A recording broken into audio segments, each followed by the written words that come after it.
Imagine your phone lights up. One word. Okay. No long paragraph. No obvious fight. No breakup speech. And still, your stomach drops before you can explain why. The strange part is that nothing has actually happened yet. You have a tiny message on a screen, but your body reacts like it just heard bad news. Your thumb stops. Your face changes. You read the same word again, as if a second reading will reveal the hidden sentence under it. Maybe you are making breakfast. The toast is there. The coffee is there. The room is normal.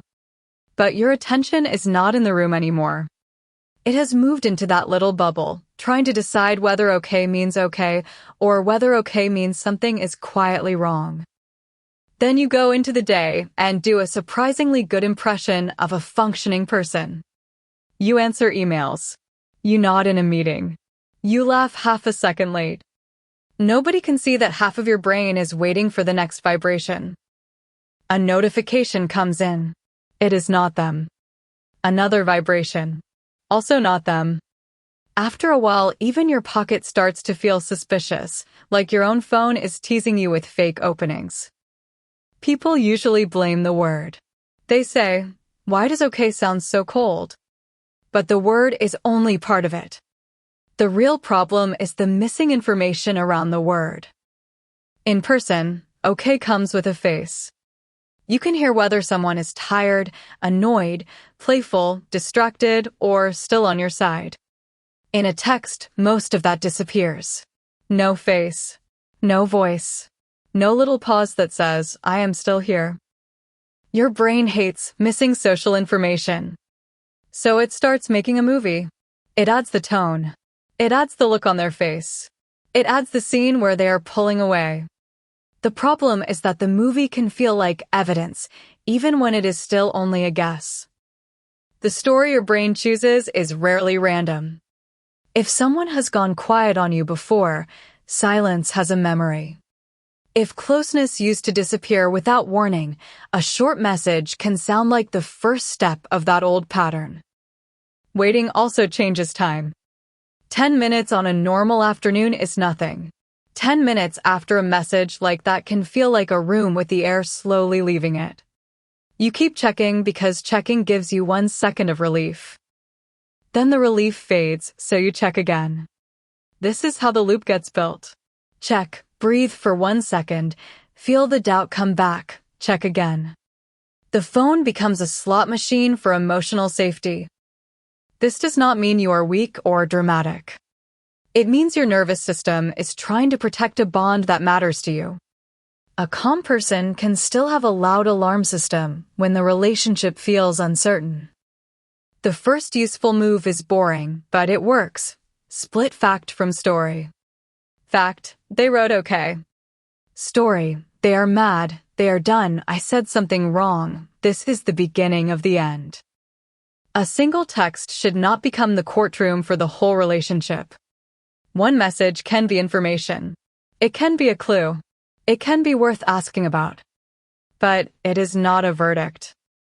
The second move is to ask without prosecuting. Not, "Why are you being weird?" Try, "I read that as a little distant. Did I get that right?" Some conversations are too thin for text.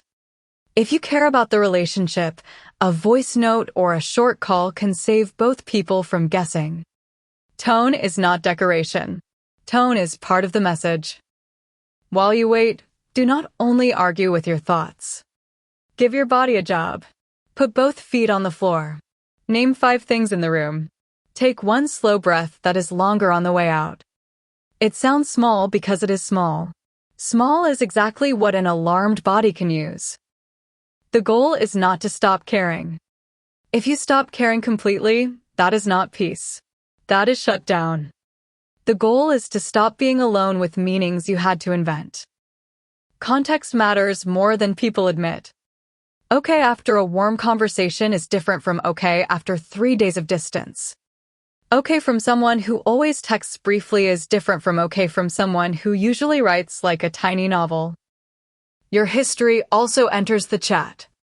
Maybe learn to scan for mood changes because mood changes used to decide whether the day was safe. Maybe a short message does not only sound short, it sounds familiar.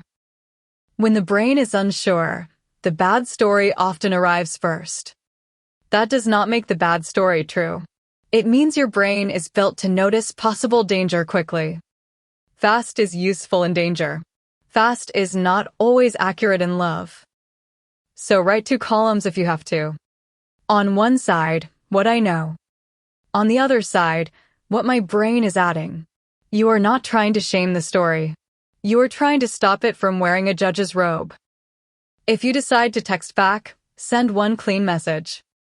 Something like, I might be reading into this, but I felt a little distance. Are we good? Then stop adding more paragraphs to manage the silence. Chasing usually feels like clarity while you are doing it. 5 minutes later, it often feels worse. You are no longer responding to the other person. You are responding to the panic that the silence created. Try this for 15 minutes. Put the phone across the room. Do one physical thing: wash a cup, take a walk, fold a shirt, step outside. You are teaching your brain that uncertainty is uncomfortable, but it is not an emergency every time. Sometimes the problem is not your anxiety. Sometimes the other person really is distant, unclear, or careless with your feelings. Grounding does not mean pretending everything is fine. It means getting calm enough to see what is actually there. Text is a thin place to put a complicated feeling. People type while walking, working, eating, half listening to something else. You may be reading a mood into a message that was written by someone with 10% battery and a late bus. Timing also lies. A slow reply can mean distance.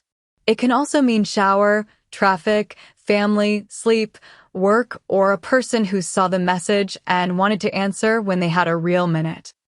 Your brain may choose the scariest option because it wants to be ready.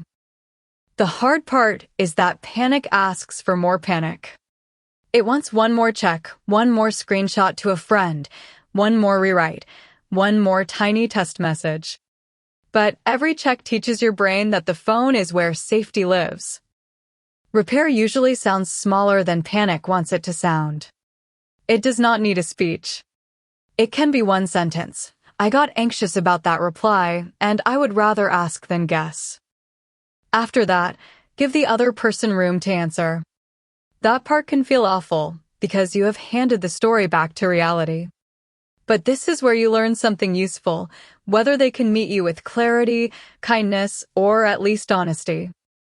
One awkward text is not a relationship pattern. But if you are always guessing, always waiting, always decoding, pay attention. A healthy connection still has confusion sometimes. It should not require constant detective work. So maybe one text did not ruin your day. Maybe your brain took a small blank space and filled it with every loss it was trying to prevent. The next time okay hits too hard, pause before you believe the movie. Find the fact. Ask cleanly. Then come back to the room you are actually in.